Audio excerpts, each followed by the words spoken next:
말씀은 구약성경 사무엘하 12장 7절에서 12절까지입니다.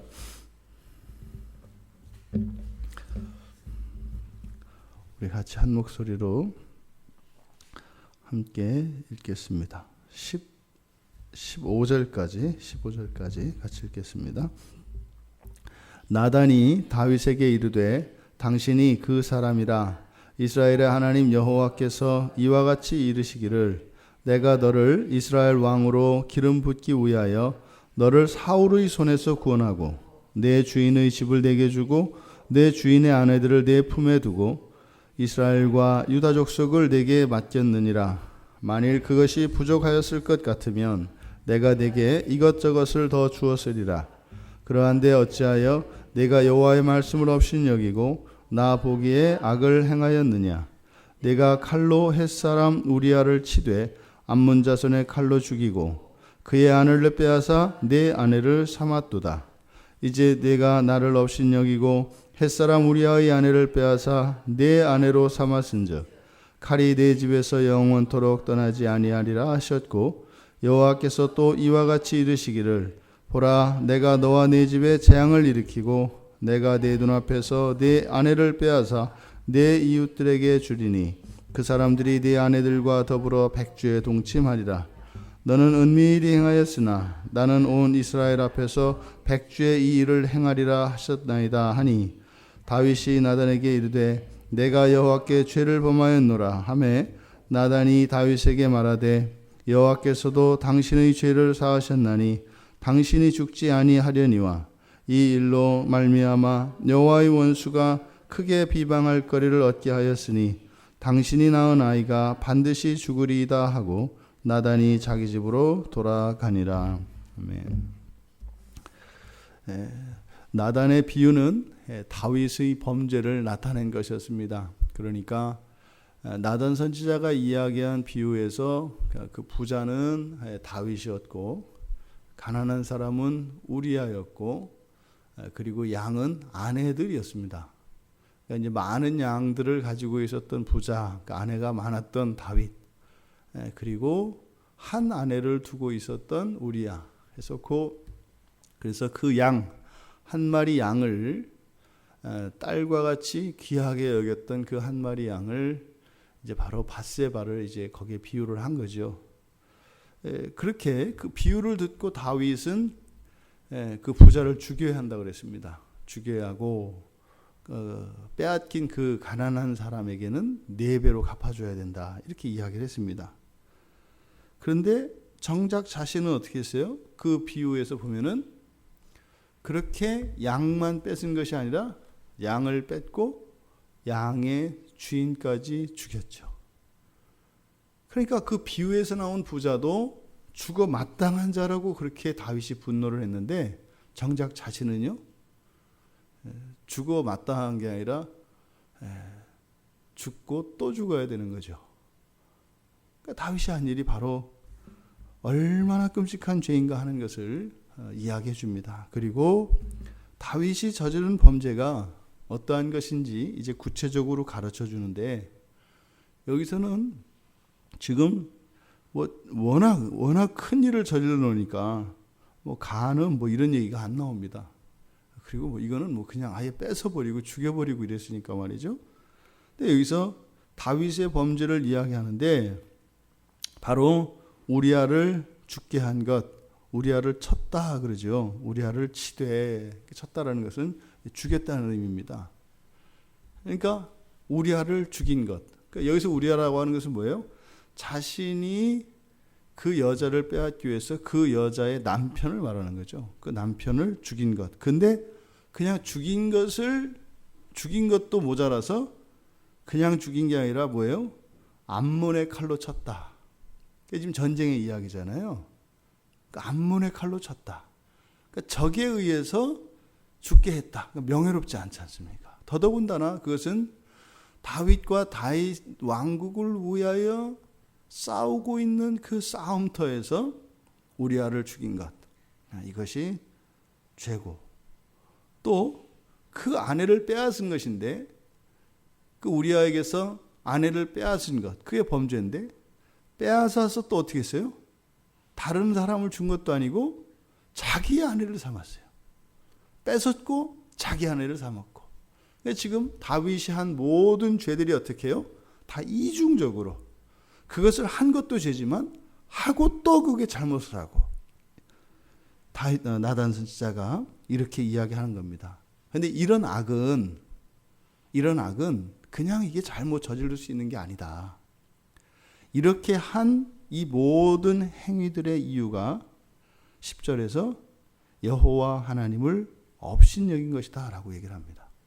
이 죄 하나도 죽어 마땅한 죄이고 천인공노할 죄이지만, 그런데 이 모든 죄들의 원인이 뭐다? 여호와를 업신여긴 것이라는 거예요. 그러니까 앞에서 죄의 목록들을 쭉 열거를 하시고 율법에 의한 다윗의 범죄를 이야기할 뿐만 아니라 하나님 여호와 하나님과 다윗 사이에서 일어날 수 없는 일이 일어났다는 거예요. 여호와께서 다윗에 대한 마음, 그 사랑이 어떠한지, 그리고 어떻게 하셨는지를 7절에서 먼저 이야기했었습니다. 내가 너를 이스라엘 왕으로 기름 붓기 위하여. 많은 사람 가운데 다윗을 선택하셨고 다윗에게 기름을 붓습니다. 기름을 붓기 위해서 사울 손에서 구원하고, 다윗은 자신이 살아남았다고 생각을 했죠. 하나님이 도와주시긴 했지만 내가 그래도 어느 정도 내가 살아남는 데는 내 힘이 있었다라고 생각을 했죠. 그런데 하나님께서는 하나님이 살려주셨다고 이야기를 해요. 그리고 내 주인의 집을 내게 주고, 주인은 사울이죠. 그리고 내 주인의 아내들을 내 품에 두고. 요 부분은 이제 의견이 분분한데, 이것은 고대의 전통을 따른 것입니다. 왕이 되면 그 선왕이 데리고 있던 후궁들을 그대로 궁전에서 거둔답니다. 그것이 이제 고대 왕실의 풍습이었기 때문에, 이때 사울이 그렇게 후궁들을 많이 두었다라고 하는 기록이 없기 때문에, 그래서 실제적으로 이렇게 사울의 여자들을 그 후궁들을 후궁 삼았다 이런 의미이기보다는 왕이 된 것, 그것을 이렇게 표현한 것이다. 그리고 이스라엘과 유다 족속을 내게 맡겼다. 그러니까 하나님께서는요, 다윗에게 줄 수 있는 모든 것을 다 주었고 필요한 것들을 다 주었다는 거예요. 더 필요한 게 있었더라면 더 줬을 거라는 거예요. 그런데 다윗이 어떻게 했어요? 범죄를 저지르면서까지, 더군다나 그것도 자기 장수의 아내를 그렇게 빼앗기 위해서 그렇게 끔찍한 죄를 저지른 것. 그것도 율법에 따라 죄지만 너와 나 사이의 관계에서 이렇게 할 수 있는가? 이렇게 물으시는 겁니다. 그래서 다윗에게 심판이 임합니다. 칼이 네 집에서 영원히 떠나지 않을 것. 우리는 그 뒷이야기를 알지 않습니까? 너무 끔찍한 얘기죠. 또 내 아내를 사람들이 빼앗아 백주에 동침할 것. 이 사람도 그냥 사람이 아니라 아들이 그렇게 하잖아요. 그러니까 이 다윗의 범죄 가운데 더 큰 범죄는 뭐예요? 여호와를 업신여기는 것입니다. 우리가 이 죄의 문제를 생각할 때 단지 나 자신의 어떠한 이런 것만 생각할 것이 아니라 하나님과 나 사이의 관계가 어떠한 것인가 하는 것을 우리가 짚어보아야 합니다. 지금 우리 성경에서는 다윗이 나단에게 이르되 내가 여호와께 죄를 범하였노라, 이렇게 넘어갑니다. 그런데요, 지금 12절과 13절 사이에서는 엄청난 고통과 엄청난 회개의 기간이 있습니다. 죄를 깨닫고 회개하기까지 이루 말할 수 없는 그런 고통과 고난의 시간이 있습니다. 다윗이 회개를 했고 여호와께서도 그 즉시 죄를 사하셨다. 당신이 죽지 않을 것이다. 하지만 죄로 얻은 그 생명, 그 아이는 반드시 죽을 것입니다. 이렇게 또 하나의 심판을 이야기해 주었습니다. 여기서 하나님의 심판이 두렵습니다. 그런데요, 다윗이 입술로 내가 여호와께 죄를 범했습니다. 그랬을 때 죄를 사하셨다. 이렇게 얘기를 합니다. 하나님께서는 우리들이 죄를 깨닫고 죄를 뉘우치면 언제든지 얼마든지 용서해 주시고 잊으실 준비가 되어 계십니다. 그것은 예수 그리스도께서 이 죄의 삭을 다 치르셨기 때문에 그게 가능한 일입니다. 그런데 문제는 죄를 지은 사람들의 마음의 평화입니다. 여호와께서는 즉시 죄를 용서하시지만 우리들의 마음의 평화가 없어요. 그것은 우리가 이 죄의 용서의 원인이 바로 그리스도 예수께 있다라고 하는 이 믿음이 온전하지 못하다면 하나님이 아무리 용서를 해 주셔도 우리가 우리 자신을 용서하지 못합니다. 이 세상에서 생기는 많은 개인 간의 갈등과 다툼과 이런 분냄과 이 모든 것들의 그 뿌리를 가보면 내가 나 자신을 용서하지 못하기 때문에 일어납니다. 내가 나 자신을 용서하지 못하기 때문에 그것이 다른 형태로 나의 말로 나의 행실로 이렇게 나타나는 것입니다. 다윗의 범죄는요, 용서받을 수 없는 죄라는 겁니다. 인간적으로도 용서받을 수 없고 또 어떻게 창조주 하나님을 업신여기고 살아남을 생각을 하겠어요. 이런저런 면으로도 도저히 용서받을 수 없는 죄라는 겁니다. 근데 그러한 죄도 용서하시는 하나님, 그것은 바로 하나님이신 당신께서 우리들이 저지른 용서받을 수 없는 그 모든 죄값을 다 치르시고 그리고 그런 죄에도 불구하고 우리를 향하신 그 사랑을 내려놓지 않기 때문입니다. 하지만 기억해야 합니다. 하나님은 죄를 용서하시겠지만 죄는 반드시 값을 내야 합니다. 그것을 우리가 보통 심판, 저주라고 이야기를 하죠. 그리고 사람은 죄를 은밀하게 짓지만 하나님께서는요, 백주에 행하십니다. 우리는 은밀하게 하지만 백주에 행하십니다.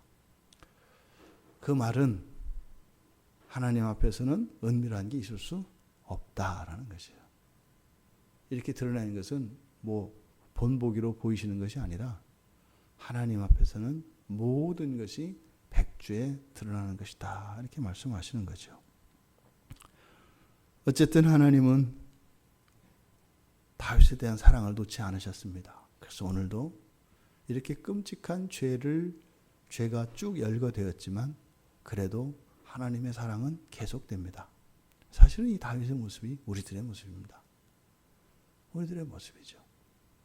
하지만 우리가 다윗에게 내려진 이런 진노와 심판이 우리의 삶 가운데 그렇게 나타나지 않는 이유는 뭘까요?